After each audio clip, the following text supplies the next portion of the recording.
Pour les injections intra-articulaires, les patients doivent suivre évidemment le protocole rigoureux pour la préparation, pour avoir des plaquettes, et ensuite on leur demande d'être au repos relatif pendant 48 heures. Relatif, c'est-à-dire qu'ils ne font pas d'efforts.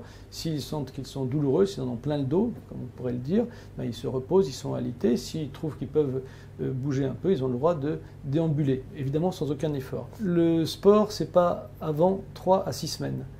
Donc on demande une reprise des exercices avec raison. Il est utile dans de nombreux cas de proposer des étirements du dos, des étirements après 8 jours. Donc on propose souvent de faire 3 semaines d'étirement après les injections intra-articulaires chez les sujets qui sont lombalgiques.